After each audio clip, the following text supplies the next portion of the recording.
Guys, they said Queen Naomi and Kabiyesi was shocked as Tobi's mission to take away Kabiyesi's property again have failed. You know that every now and then she have been trying her luck. There was a time we heard that Kabiyesi's papers, there was a house that Kabiyesi have uh, in Abuja. They said all of a sudden Kabiyesi started looking for the papers in his chambers and he couldn't find it, you know. But after that, a few months later, they said Olori Tobi went to that house in Abuja to go and lay claims, thinking that she have the original paper. But she did not know that Kabiyesi have changed the ownership of that house the moment he gave it to Tadenikawo as a birthday gift. You know, then the same house that she is living in Ikoyi right now, there is something I notice. It's like Kabiyesi, whenever he wants to buy property for these Olories, he doesn't buy properties in their name. I don't know. Kabiyesi is very smart though. Very, very smart. He doesn't buy properties in their name. Instead, he buy it with his own name.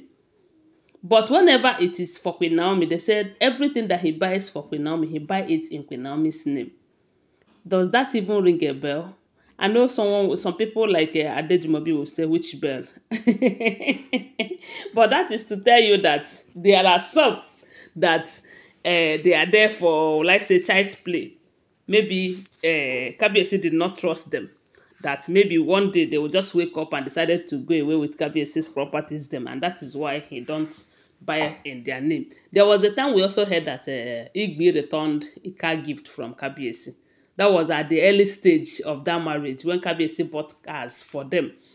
But unfortunately, they said he bought those cars in his name and gifted them. They say Igbi returned her own, saying that if Kabiyesi want to gift her a car, that Kabiyesi should buy the car in her name. But when it comes to Queen Naomi, he buys everything in Queen Naomi's name. So this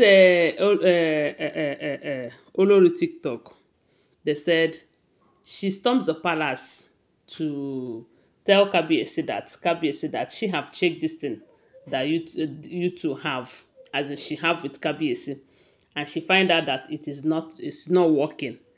There is no more happiness, that everything that Kabiyesi have promised her, that Kabiyesi is not keeping any of them, even to the point that he even deny her access back to the palace with the twins, something that have made some of her friends see her as a loser, you know, that Kabiyesi intentionally did not want to bring her back to the palace because Kabiyesi is no longer interested in her. That is what they say her friends have been telling her.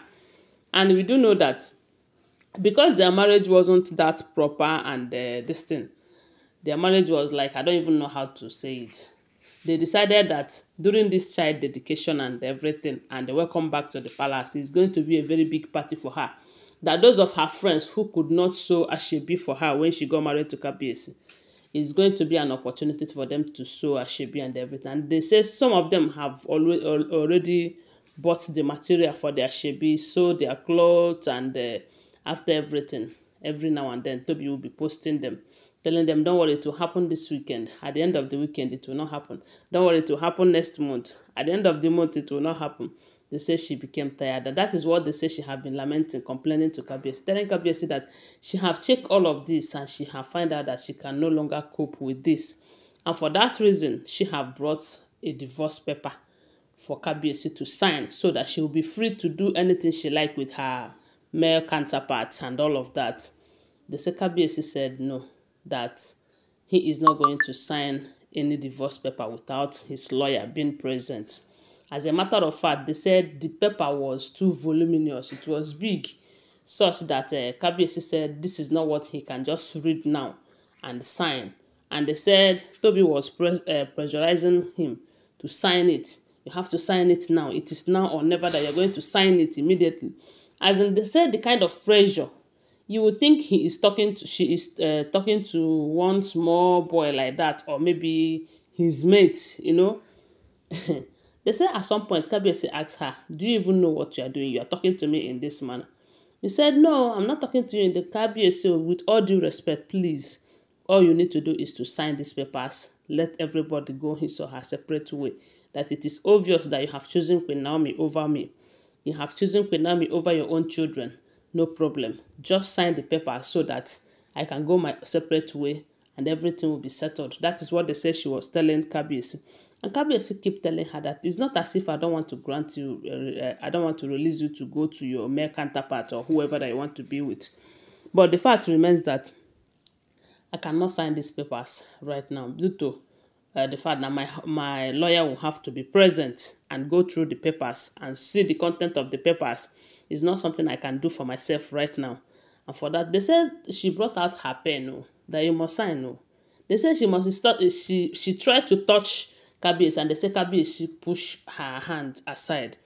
And a lot of people are saying that maybe she have tried to manipulate Kabiyesi using her jazz. Remember that there was a day we find out that she came to the palace that day to... Okay, they said it was Ashley that came first to lament to Kabiyesi, how Kabiyesi have abandoned her, how Kabiyesi is not taking care of her. Then while Ashley was coming out, Tobi was coming in. They met along the way and they said Tobi started boasting. Hey, I have twins for Kabiyesi. You know, there are some people that have nothing to show for this marriage and yet they will not understand their place in this marriage. You know, and that day they said Tobi was coming in with a paper to make Kabiyesi. They said Kabiyesi almost signed that paper, if not that Ashley returned back to the throne room where Kabiyesi was. They said he almost signed the papers that Olori TikTok brought to him to sign. And at that point, they said it was Ashley who came and touched Kabiyesi and they kind of pushed him a little bit so that whatever it is that Olori TikTok was using to hold him left him immediately. And he was asking Olori TikTok, what are you doing here? When did you come here? But they say he has been dancing to her tune all this while. There is nothing Juju cannot do, my people. That if not for Tobi that day, if not for Olori Calabash, Kabiyesi would have signed some of his property to Olori TikTok. You know? So this time around, she has come again. But it's like her Juju could not hold Kabiyesi. You know, because they said everything she did to push Kabiyesi into signing it, telling Kabiyesi that it is a divorce paper. Kabiyesi keep telling her that he cannot sign anything, that he should get away from here, that even if she wants him to sign, that she should keep the document when his lawyer go through it, that he will sign. My people, wonder shall never end. That is how they say she left in tears after lamenting bitterly how badly Kabiyesi is treating her, how Kabiyesi have chosen Queen Naomi over her and everything. And I said to myself, why won't Kabiyesi choose Queen Naomi over you? Anyway, guys, I want to remind you that these are all alleged information, okay? Always bear that in mind. Give this video a thumbs up and subscribe to my channel and share my video. Bye. I love you guys.